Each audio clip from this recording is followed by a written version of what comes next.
आप लोगों ने जटिया बाबा का नाम सुना है? यहां कोई जटिया बाबा का परिकर है क्या? ठाकुर श्री विजय कृष्ण गोस्वामी, जिनका उपनाम जटिया बाबा था, बंगाल की धरती के महान सिद्ध संत हुए, महान योगीराज संत हुए श्री जटिया बाबा। आज भी उनकी परंपरा में सिद्धों की परंपरा है। श्री जटिया बाबा का जीवन चरित्र पढ़ने योग्य है। बड़े दिव्य संत थे श्री जटिया बाबा। श्री चैतन्य महाप्रभु के अत्यंत प्रिय पार्षद श्री अद्वैत प्रभु के वंश में उनका जन्म हुआ था। अब हम क्या कहें उनके चरित्र के बारे में? क्या कहें, बस इतना ही कहेंगे कि प्रत्येक भक्ति पथ के साधक को जटिया बाबा का जीवन चरित्र पढ़ना चाहिए। ऐसा जीवन चरित्र है। उनके एक शिष्य हुए कुलदानंद ब्रह्मचारी, उन्होंने सद्गुरु संघ नामक पुस्तक लिखी, वो तो अद्भुत है साधकों के लिए। तो जटिया बाबा के जीवन का एक प्रसंग है, 100-150 साल पुरानी बात है। वृंदावन में कुंभ का आयोजन था और आप इस जगह चलते चलते बैठ गए यमुना किनारे। लोगों ने कहा महाराज जी क्यों बैठे? बोले यहां कान लगाकर सुनो। तो लोगों ने कान लगाकर सुना तो वहां से हरिनाम की ध्वनि प्रकट हो रही थी।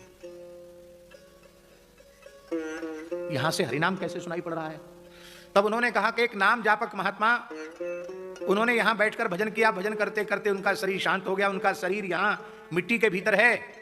संत तो भगवत धाम चले गए, किंतु उन्होंने इतना भजन किया है, इतना भजन किया है, इतना भजन किया है, उनकी हड्डी में से राम नाम प्रकट हो रहा है। लोगों को विश्वास नहीं हुआ। तब कहा खोदो। खोदा तो नाम सबको स्पष्ट सुनाई पड़ने लग गया। तब आपने उन अस्थियों को लेकर यमुना जी में विसर्जित किया। संत चोखा मेला की हड्डियों से नाम प्रकट हो गया। महाराष्ट्र की घटना है। कहते ना बुखार हड्डी में चला गया। अरे बुखार जैसी बीमारी हड्डी में चली जाती है तो सच्चिदानंद भगवान नाम हड्डी में नहीं प्रविष्ट हो जाएगा क्या?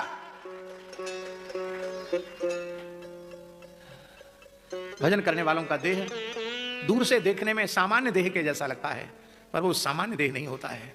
उसमें निरंतर नाम का गुंजन होता रहता है।